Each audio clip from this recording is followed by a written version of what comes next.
ॐ श्री नागशक्तिविनायकाय नमः। ॐ श्री नागशक्तिविनायकाय नमः। ॐ श्री नागशक्तिविनायकाय नमः। ಕನ್ಯಾ ರಾಶಿ ಸಂಜಾತರೆಲ್ಲರಿಗೂ ಕೂಡ ಈ ಒಂದು ಪರಾಭವ ಸಂವತ್ಸರದ ನಿಜ ಜ್ಯೇಷ್ಠ ಮಾಸಕ್ಕೆ ಆತ್ಮೀಯ ಸ್ವಾಗತ. ಮಿತ್ರರೇ, ಕನ್ಯಾ ರಾಶಿಯ ಅಧಿಪತಿಯಾದಂತಹ ಬುಧನು ದಶಮದಿಂದ ಏಕಾದಶಕ್ಕೆ ಪ್ರವೇಶ. ಏಕಾದಶಿಯಲ್ಲಿ ಗುರುವಿನ ಉಚ್ಚ ಸ್ಥಾನ, ಚತುರ್ಥಾಧಿಪತಿ ಮತ್ತು ಸಪ್ತಮಾಧಿಪತಿ. ಹಾಗೆ ಶುಕ್ರನು ಕೂಡ ಏಕಾದಶ ಮತ್ತು 12ನೇ ಮನೆಯಲ್ಲಿ ವಿರಾಜಮಾನನಾಗಿ ಸಮಸಪ್ತಕ ಶನಿಯೊಂದಿಗೆ, ಷಷ್ಠದಲ್ಲಿ ರಾಹು ಮತ್ತು ವ್ಯಯದಲ್ಲಿ ಕೇತುವಿನ ಯುತಿಯೊಂದಿಗೆ, ದಶಮದಲ್ಲಿ ರವಿಯ ಒಂದು ಮಹಾಯೋಗದೊಂದಿಗೆ, ಕುಜನು ಭಾಗ್ಯದಲ್ಲಿ ಭಾಗ್ಯೋದಯಕ್ಕಾಗಿ ಅಷ್ಟಮಾಧಿಪತಿಯು ಮತ್ತು ತೃತೀಯಾಧಿಪತಿ ಇರುವಂಥದ್ದು ಈ ನಿಜ ಜ್ಯೇಷ್ಠ ಮಾಸದ ಸಂಪೂರ್ಣ ಗ್ರಹ ಸ್ಥಿತಿ.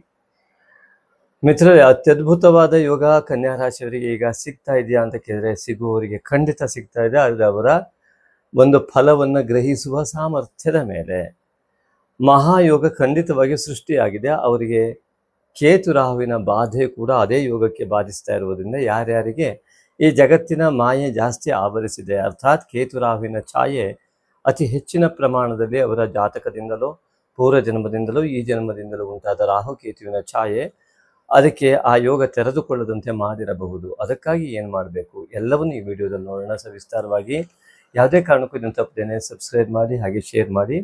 ಆ ಮೂಲಕವಾಗಿ ವಿಡಿಯೋನ ಎಲ್ಲೂ ಸ್ಕಿಪ್ ಮಾಡದೆ ಸಂಪೂರ್ಣ ನೋಡಿ ಎಂಬುದಾಗಿ ನಾನು ಹೇಳ್ತಾ, ಮಿತ್ರರೇ, ಕನ್ಯಾ ರಾಶಿ ಅಧಿಪತಿಯಾದ ಬುಧ ಈ 22ನೇ ತಾರೀಕಿನಂದು ನೇರವಾಗಿ ಕರ್ಕಾಟಕ ರಾಶಿಯನ್ನು ಏಕಾದಶಿಗೆ ಪ್ರವೇಶ ಮಾಡ್ತಾ ಇದ್ದಾನೆ.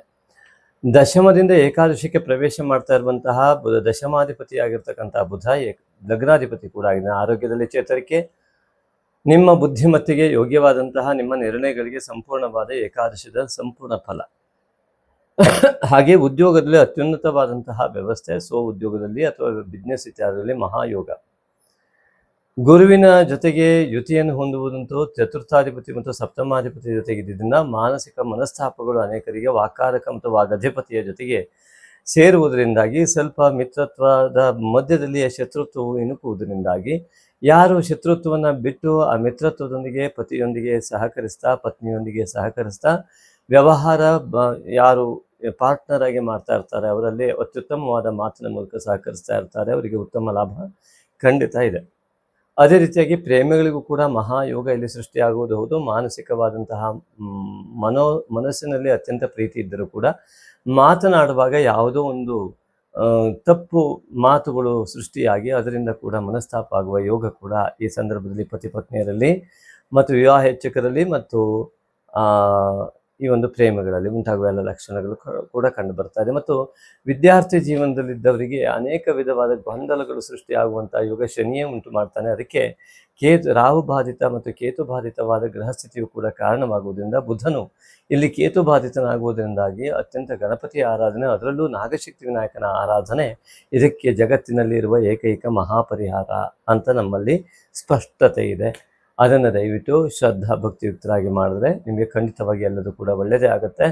ಈ ಒಂದು ವಿಷಯದಲ್ಲಿ ನಾವು ಗಮನಿಸ್ತಾ ಹೋದರೆ ಈ ಒಂದು ಮಾಸ ಅನೇಕ ಗ್ರಹಸ್ಥಿತಿಗಳು ನಿಮಗೆ ಸಂಪೂರ್ಣ ಪೂರಕವಾಗಿವೆ. ಆದರೆ ಅದನ್ನು ಗ್ರಹಿಸುವ ಸಾಮರ್ಥ್ಯ ಎಷ್ಟು ಜನರಿಗೆ ಹೇಗಿದೆ ಅಂದರೆ, ಜಗತ್ತಿನ ಮಾಯೆಗೆ ಒಳಗಾದವರಿಗೆ, ಅಂದರೆ ರಾಹು ಕೇತುವಿನ ಛಾಯೆಗೆ ಒಳಗಾದಂಥವರಿಗೆ, ಯಾವ ಪೂರ್ವ ಜನ್ಮದ ಪಾಪಾಂಶವನ್ನು ಅನುಭವಿಸುವ ಸಮಯ ಯಾರಿಗೆ ಬಂದಿದೆಯೋ ಅವರಿಗೆ ಕಷ್ಟವಾಗ್ತದೆ. ಅವರ ನಿಜ ಸಾಮರ್ಥ್ಯ ಇದ್ದರೂ ಕೂಡ ಅದನ್ನು ವ್ಯಕ್ತಗೊಳಿಸುವುದಕ್ಕೆ ಅಸಮರ್ಥರಾಗಿ, ನಿಜವಾದ ಯೋಗವಿದ್ದರೂ ಕೂಡ ಅದು ಇವರಿಗೆ ತಿಳಿಯದೇ ಹೋಗಿ ಆ ಯೋಗ ವಂಚಿತರಾಗುವವರ ಸಂಖ್ಯೆ ಜಾಸ್ತಿ ಆಗಬಹುದು.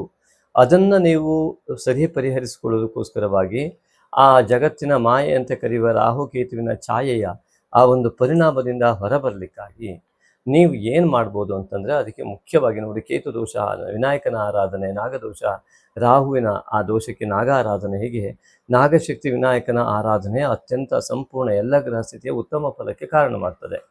ಮನಸಾರೆ ಮಾಡಿದ ಪೂಜೆ ಫಲ ಕೊಡ್ತದೆ, ಆದರೆ ಮನಸ್ಸಿನಲ್ಲಿಯೇ ಮಾಡುವ ಪೂಜೆ ಸಂಪೂರ್ಣ ಫಲ ಕೊಡ್ತದೆ. ಅದೇ ಮಾನಸ ಪೂಜೆ ಶಂಕರಾಚಾರ್ಯಾದಿಗಳಿಂದ ಮುಕ್ತವಾಗಿರುವಂಥದ್ದು.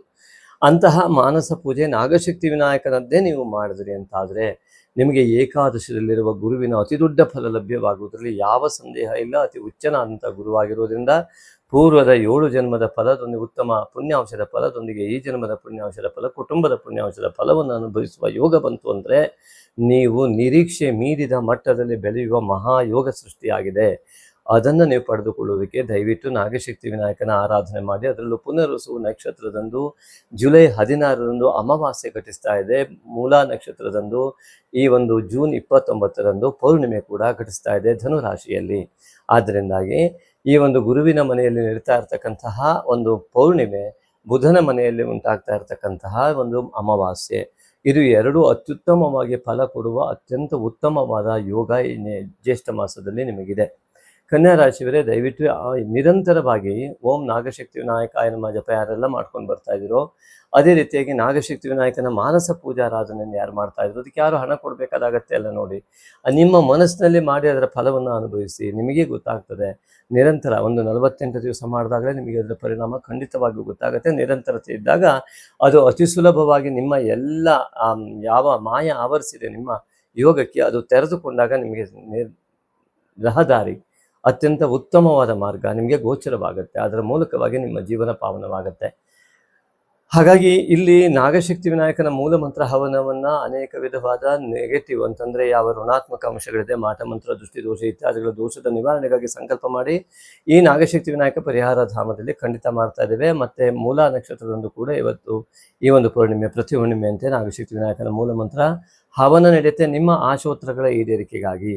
ಅದಕ್ಕೋಸ್ಕರವಾಗಿ ನಿಮಗೆ ಕೂಡ ಅವಕಾಶವನ್ನು ಈ ಮೂಲಕ ವ್ಯವಸ್ಥೆಯನ್ನು ಯಾವ ರೀತಿಯಾಗಿ ಮಾಡಿದ್ದೇವೆ ಅಂತಂದರೆ, ಯಾವುದೇ ರೀತಿಯಾದ ನಿಮ್ಮ ಐಚ್ಛಿಕ ಹಣವನ್ನು ಕಳಿಸಿ, ಆ ಮೂಲಕವಾಗಿ ನಿಮ್ಮ ಡೇಟ್ ಆಫ್ ಬರ್ತ್ ಇರ್ಬೋದು, ನಿಮ್ಮ ನಕ್ಷತ್ರಾದಿಗಳನ್ನು ಕಳಿಸಿ, ನಿಮ್ಮ ಅಡ್ರೆಸ್ ಕಳಿಸೋ ಮೂಲಕವಾಗಿ ಈ ಒಂದು ಹವನದ ಫಲವನ್ನು ಕೂಡ ಪಡೆಯೋದಕ್ಕೆ ನಿಮಗೆ ಅವಕಾಶ ಕಲ್ಪಿಸಿದ್ದೇವೆ. ಇನ್ನು ಕನ್ಯಾ ರಾಶಿಯ ಸಪ್ತಮದಲ್ಲಿ ಶನಿ ಇರುವುದರಿಂದಾಗಿ ಬುಧನ ಮನೆಯ ಆಧಿಪತ್ಯದಿಂದ ಅನೇಕ ವಿಧವಾದ ಗಂಡ ಹೆಂಡತಿಯರಲ್ಲಿ ಮನಸ್ತಾಪಗಳು, ವಿಳಂಬತೆ, ಅನೇಕ ಕೆಲಸ ಕಾರ್ಯಗಳಲ್ಲಿ ಅತ್ಯಂತ ವಿಳಂಬತೆ, ಅಂದುಕೊಂಡಿದ್ದು ಆಗದೇ ಇರುವ ಮಹಾ ಸನ್ನಿವೇಶ ಎಲ್ಲ ಶನೈಶ್ಚರನಿಂದ ಉಂಟಾಗುವ ಲಕ್ಷಣಗಳು ಜಾಸ್ತಿ ಇದೆ.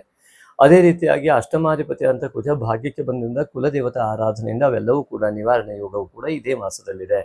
ಅದೇ ದಶಮದಲ್ಲಿರುವಂತಹ ರವಿಯು ಬುಧನ ಜೊತೆಗಿದ್ದು ಏಕಾದಶಿಗೆ ಬರುವಂತಹ ಏಕಾದಶಾಧಿಪತಿ ಲಗ್ನಾಧಿಪತಿ ಆದಂಥ ಬುಧ ಏಕಾದಶಿಗೆ ಸಂಚಾರ ಮಾಡಿ ಗುರುವಿನ ಯುತಿಯನ್ನು ಹೊಂದುವುದರಿಂದ, ಸಪ್ತಮಾಧಿಪತಿಯಾದ ಗುರುವಿನ ಯುತಿಯನ್ನು ಹೊಂದಿ ಉಚ್ಚ ಸ್ಥಾನದಲ್ಲಿರುವ ಗುರುವಿನ ಯುತಿಯಿಂದ ಪತಿ ಅಥವಾ ಪತ್ನಿಯ ಜಾತಕ ಬಲದಿಂದ ಅತ್ಯುತ್ತಮವಾದ ಉತ್ತಮ ಶಬ್ದ ಪ್ರಯೋಗಗಳಿಂದ ಉಂಟಾಗುವ ಮಹಾಫಲಗಳು, ಮಂತ್ರ ಪ್ರಯೋಗಗಳಿಂದ ಉಂಟಾಗುವ ಮಹಾ ಉತ್ತಮ ಫಲಗಳು ನಿಮಗೆ ಲಭ್ಯವಾಗುವ ಎಲ್ಲ ಸಂಕೇತಗಳು ಇವೆ.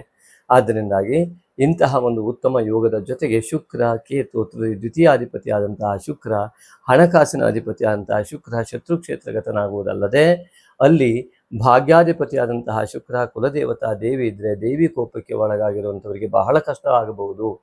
ಕುಲದೇವರಲ್ಲಿ ದಯವಿಟ್ಟು ಆ ಕುಲದೇವತಾ ಕೋಪದಿಂದ ಮುಕ್ತಿಯನ್ನು ಪಡೆದುಕೊಳ್ಳಿ ಅನೇಕರು. ಮತ್ತು ದುರ್ಗಿಯ ಆರಾಧನೆಯನ್ನು ಭಕ್ತಿಯುಕ್ತವಾಗಿ ಮಾಡಿ ದುರ್ಗಿಗೆ ನೈವೇದ್ಯವನ್ನು ನೀಡಿ.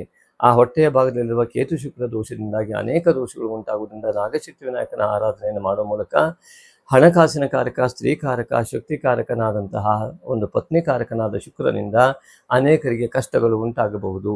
ಅದಕ್ಕಾಗಿ ದುರ್ಗಿಯ ಆರಾಧನೆ ಜೊತೆಗೆ ನಾಗಶಕ್ತಿ ವಿನಾಯಕನ ಮೂಲ ಆರಾಧನೆ ಅತಿ ಮುಖ್ಯವಾಗಿದೆ. ಯಾಕೆಂದರೆ ಶುಕ್ರ ಕೇತು ಯುತಿ ಆಗ್ತಾ ಇದೆ. ಆದ್ದರಿಂದ ಈ ಒಂದು ಸಮಸಪ್ತಕ ಶನಿಯ ಸಂದರ್ಭದಲ್ಲಿ ಹೆಂಡತಿ ಗ್ರಹವಾದ ಶುಕ್ರನು ಕೂಡ ಕೇತುವಿನ ಜೊತೆಗೆ ಹೊಂದಿದರೆ ಅನೇಕರಿಗೆ ವಿಚ್ಛೇದನ, ದೂರವಾಗುವ ಯೋಗ ಇತ್ಯಾದಿಗಳೆಲ್ಲ ತಾನಾಗಿ ಸೃಷ್ಟಿಯಾಗುವಂಥದ್ದು. ಆ ಒಂದು ಮಾಯೆಯಿಂದ, ಜಗತ್ತಿನಲ್ಲಿ ಉಂಟಾಗುವ ಈ ಒಂದು ಮಾಯಾಜಾಲದಿಂದ ಹೊರಗೆ ಬನ್ನಿ. ಆ ಮಾಯಾಜಾಲದಿಂದ ಹೊರಗೆ ಬರೋದಕ್ಕೆ ನಾಗಶಕ್ತಿ ವಿನಾಯಕನ ಆರಾಧನೆ ನಿಮಗೆ ಸಂಪೂರ್ಣ ಸಹಕಾರ ನೀಡುತ್ತೆ. ಆಂಜನೇಯನ ಆರಾಧನೆ ಅತಿ ಮುಖ್ಯವಾಗಿ ಕಂಡುಬರುತ್ತೆ ಬುಧನ ಒಂದು ಪ್ರಾಧಾನ್ಯತೆಯಿಂದ. ಈ ಎಲ್ಲ ಉತ್ತಮವಾದ ಫಲವನ್ನು ನಾಗಶಕ್ತಿ ವಿನಾಯಕ ನಿಮಗೆ ಖಂಡಿತವಾಗಿಯೂ ಕೊಡಲಿ. ಈ ಒಂದು ವಿಡಿಯೋವನ್ನು ಶೇರ್ ಮಾಡಿ, ಲೈಕ್ ಮಾಡಿ ಮತ್ತು ಅನೇಕರಿಗೆ ತಲುಪಿಸುವ ಮೂಲಕವಾಗಿ ಅತ್ಯುತ್ತಮವಾದ ಯೋಗ ಅವರ ಜೀವನದಲ್ಲಿ ಉಂಟಾಗಲಿ ಅನ್ನುವಂತಹ ಬಯಸುವ ಮಹಾ ಮನಸ್ಥಿತಿ ನಿಮ್ಮದಾಗಲಿ. ನಿಮಗೂ ಕೂಡ ಒಳ್ಳೆಯದಾಗತ್ತೆ. ನಾಗಶಕ್ತಿ ವಿನಾಯಕ ನಿಮ್ಮನ್ನು ಕೈ ಬಿಡುವುದಿಲ್ಲ. ಅವನ ಸಂಪೂರ್ಣ ಆಶೀರ್ವಾದ ನಿಮಗೆಲ್ಲ ಸಿಗುವಂತಾಗಲಿ. ನಮಸ್ತೆ. ಶ್ರೀ ನಾಗಶಕ್ತಿ ವಿನಾಯಕಾಯ ನಮಃ. ಶ್ರೀ ನಾಗಶಕ್ತಿ ವಿನಾಯಕ ಪರಿಹಾರ ಧಾಮ ಶಿವಮೊಗ್ಗ ಶಕ್ತಿಧಾಮ. ಇಲ್ಲಿ ವಿಶೇಷವಾಗಿ ನಿಮಗೊಂದು ಆಸಕ್ತರಿಗೊಂದು ಮಾಹಿತಿ. ಪ್ರತಿ ಹುಣ್ಣಿಮೆಯೆಂದು ಮಾಡುವ ನಾಗಶಕ್ತಿ ವಿನಾಯಕ ಮೂಲಮಂತ್ರ ಹವನಕ್ಕೆ ಮತ್ತು ಅಮಾವಾಸ್ಯೆಯನ್ನು ಮಾಡುವ ಶ್ರೀ ನಾಗಶಕ್ತಿ ವಿನಾಯಕ ಮೂಲಮಂತ್ರ ಹವನಕ್ಕೆ ತಮಗೆಲ್ಲರಿಗೂ ಕೂಡ ಆತ್ಮೀಯವಾದಂತಹ ಸ್ವಾಗತದೊಂದಿಗೆ ಅವಕಾಶವನ್ನು ಕೊಡ್ತಾ ಇದ್ದೇವೆ. ಮುಖ್ಯವಾಗಿ ಹುಣ್ಣಿಮೆಯಂದು ಯಾವುದೇ ರೀತಿಯಾದ ವ್ಯಾಪಾರ ಅಭಿವೃದ್ಧಿ ಇರಬಹುದು, ಹಣಕಾಸಿನ ತೊಂದರೆಗಳಿದ್ದಲ್ಲಿ ಇತ್ಯಾದಿಗಳಿಗಾಗಿ ವಿಶೇಷ ಸಂಕಲ್ಪವನ್ನು, ನಿಮ್ಮ ಯಾವುದೋ ಕೆಲಸದಲ್ಲಿ ಜಯ ಆಗಬೇಕು ಇತ್ಯಾದಿಗಳಿಗೋಸ್ಕರವಾಗಿ ಆವತ್ತು ಸಾಮೂಹಿಕವಾದಂತಹ ಈ ಒಂದು ಹವನವನ್ನು ನಾವು ಆಯೋಜಿಸ್ತಾ ಇರ್ತೇವೆ ಪ್ರತಿ ಹುಣ್ಣಿಮೆ ಮತ್ತು ಅಮಾವಾಸ್ಯೆ. ಅಮಾವಾಸ್ಯೆಯ ಸಂಕಲ್ಪ, ಮಾಟ ಮಂತ್ರ, ದೃಷ್ಟಿದೋಷ ಇತ್ಯಾದಿಗಳ ನಿವಾರಣೆಗಾಗಿ ನಾಗಶಕ್ತಿ ವಿನಾಯಕನ ಮೂಲ ಮಂತ್ರದ ಹವನವನ್ನು ಇಲ್ಲಿ ಆಯೋಜಿಸ್ತಾ ಬರ್ತಾ ಇದ್ದೇವೆ. ಇದಕ್ಕೆ ಮುಖ್ಯವಾಗಿ ತಮ್ಮ ಪಾಲ್ಗೊಳ್ಳುವಿಕೆ ಹೇಗೆ, ಅದರ ಫಲವನ್ನು ನೀವು ಪಡೆದುಕೊಳ್ಳುವುದು ಹೇಗೆ ಎನ್ನುವುದು ಅತಿ ಸುಲಭವಾದ ಮಾರ್ಗ. ನೀವು ನಿಮಗೆ ಇಷ್ಟವಾದ ಕಾಣಿಕೆಯನ್ನು ಹುಣ್ಣಿಮೆಗೋ ಅಥವಾ ಅಮಾವಾಸ್ಯೆಗೋ ಅಂತ ಮೆನ್ಷನ್ ಮಾಡಿ ಅದನ್ನು ವಾಟ್ಸಪ್ ಮಾಡುವ ಮೂಲಕವಾಗಿ ಫೋನ್ಪೇ ಅಥವಾ ಗೂಗಲ್ ಪೇಯನ್ನು ಮಾಡಿ ಅದರ ರಿಸಿಪ್ಟನ್ನು ಹಾಕಿ ನಿಮ್ಮ ಮೂಲ ಅಮಾವಾಸ್ಯೆ ಮತ್ತು ಹುಣ್ಣಿಮೆ ಈಗಾಗಲೇ ಹೇಳಿದ ಉದ್ದೇಶದಂತೆ ಆ ಉದ್ದೇಶವನ್ನು ನಮೂದಿಸಿ, ನಿಮ್ಮ ರಾಶಿ, ನಕ್ಷತ್ರ ಮತ್ತು ಉದ್ದೇಶ ಇಷ್ಟನ್ನು ನೀವು ನಮೂದಿಸಿ ನಮಗೆ ವಾಟ್ಸಪ್ ಮಾಡುವ ಮೂಲಕವಾಗಿ ನೀವು ಖಂಡಿತವಾಗಿ ಇದರಲ್ಲಿ ನಿಮಗೆ ಆ ಒಂದು ಫಲ ಸಿಗುವಂಥದ್ದಕ್ಕೆ ಭಾಗವಹಿಸಲಿಕ್ಕೆ ನಿಮಗೆ ಅವಕಾಶ. ಅದೇ ರೀತಿಯಾಗಿ ಅದರ ಪ್ರಸಾದವನ್ನು ಕೂಡ ತಲುಪಿಸುವಂಥ ವ್ಯವಸ್ಥೆಯನ್ನು ಕೂಡ ನಾವು ಆದಷ್ಟು ಪ್ರಯತ್ನಪಟ್ಟು ಮಾಡ್ತಾ ಇದ್ದೇವೆ. ಹಾಗಾಗಿ ಅನೇಕರಿಗೆ ಈಗಾಗಲೇ ಆ ಒಂದು ವ್ಯವಸ್ಥೆಯಿಂದ ಅನುಕೂಲ ಆಗಿದೆ. ನಮ್ಮನ್ನು ಸೃಷ್ಟಿಸಿದ ದೇವರಿಗೆ ಋಣಿಯಾಗಿ ದಾನದಲ್ಲೇ ಶ್ರೇಷ್ಠವಾದ ದಾನವಾದ ಸಾತ್ವಿಕ ದಾನವನ್ನು ಮಾಡಲು ಸಹೃದಯ ಆಸಕ್ತ ದಾನಿಗಳಿಗಿದು ಪುಣ್ಯಕಾಲ. ಶ್ರೀ ನಾಗಶಕ್ತಿ ವಿನಾಯಕನ ದೇವಾಲಯ ನಿರ್ಮಾಣಕ್ಕಾಗಿ ಭಕ್ತಿ ಭಾವದಿಂದ ನೀವು ನೀಡುವ ಒಂದೊಂದು ರೂಪಾಯಿಯೂ ನಿಮ್ಮ ಅನೇಕ ತಲೆಮಾರುಗಳವರೆಗೆ ಪುಣ್ಯವನ್ನು ಪ್ರವಹಿಸುವ ದೇಣಿಗೆಯಾಗಿರುವುದು.